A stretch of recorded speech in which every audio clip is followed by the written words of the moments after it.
All right, so this is interesting. You know, everybody wants to tell you how valuable they are, how important they are. And that's fine. We all should have a little bit of vanity. It's not terrible, right? I know they say pride before the fall, but it's okay. Feel good about yourself. But ultimately, you'll be judged. Your value as a professional athlete or an actor or I'm going to see a movie premiere tonight. I never go see those things. Air, the MJ story, Matt Damon. And your value is when you're on the open market. And isn't this interesting? According to Albert Breer, teams not in the Aaron Rodgers sweepstakes are saying they would not give up a first-round pick for him. They would give up, the Jets would give up a second this year and then a conditional pick next year. Now think about that. 2 years ago, Matt Stafford with a losing record went for 2 first-round picks, a second-round pick, and a Super Bowl quarterback, Jared Goff.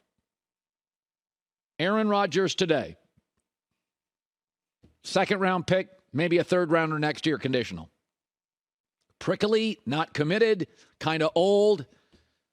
If Patrick Mahomes was available on the market today, we were discussing this as a team this morning.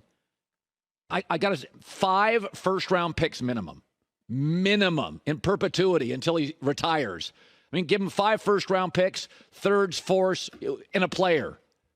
I mean, good God, Tyreek Hill, a wide receiver, went for 5 picks. Christian McCaffrey, a running back that struggles to stay healthy, went for a collection of picks.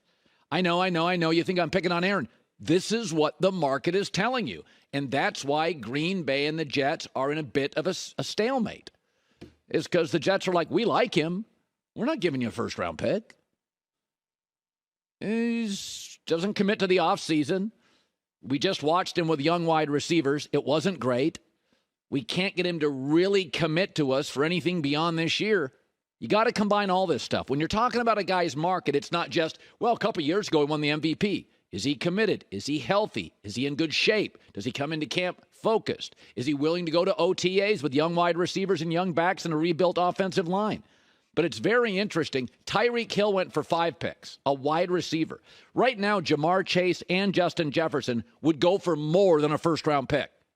And the word on the market with Aaron Rodgers, a first-ballot Hall of Famer, no argument, a second-rounder this year, and then we'll figure out if he plays next year, maybe a third. The market tells you what you're worth. I don't, and you don't. Mark Schlereth on last week on the potential trade compensation for AR. I don't know that they want to make him suffer, but they definitely want to try to maximize the value. So then you have to ask yourself, what is the value? What is the value in regards to draft picks and potential compensation from that standpoint versus the value of just getting that number off your salary cap? And so, I think the Jets are playing that game like, hey, dudes, you can't carry that number on your salary cap. So eventually you've got to make a deal with us. And we're not going to give you the capital that maybe the Broncos gave a 34-year-old quarterback in Russell Wilson last year. It's very interesting. Lamar Jackson today doesn't have much of a market. Aaron Rodgers doesn't have much of a market. So make of it what you will. The market determines your value. I don't. The media doesn't. Second-round pick. And maybe something next year if he plays. That's it. I saw the Cowboys picked up Brandin Cooks. So this story kind of cracked me up. So everybody's freaking out. So Dallas gave up a 5th and a 6th-round pick to get Brandin Cooks from Houston. That's what they got for Amari Cooper. I'd rather have Amari Cooper. Amari Cooper last year, nobody was watching. But Amari Cooper last year was sensational. 9 touchdowns, 78 catches.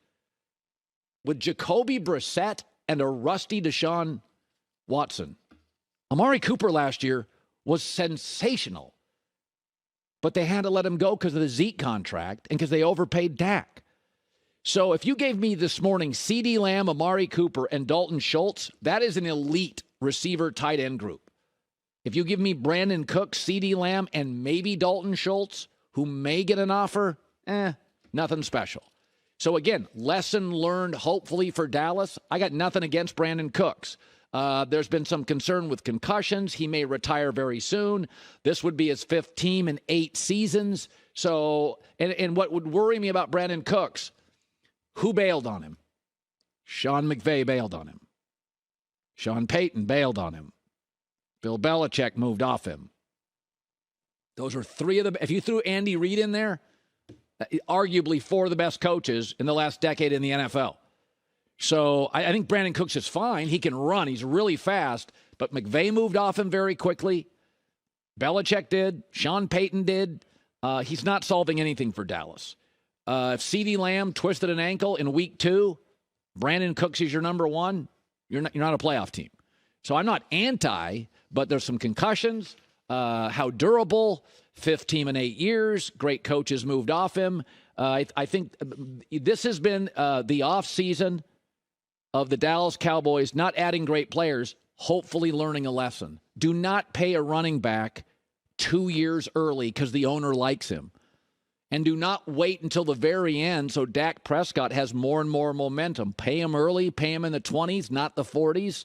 I got nothing against Dak, but he's Kirk Cousins with a better brand. You can't be paying him top of the market. It's like paying Ryan Tannehill top of the market. You can't do it. You just can't do it. You can't afford good players. Hi, everybody. Thanks for watching. Subscribe here to get the latest from the show. Also, be sure to check out more of the best clips from The Herd or go watch a few segments from other shows on FS1.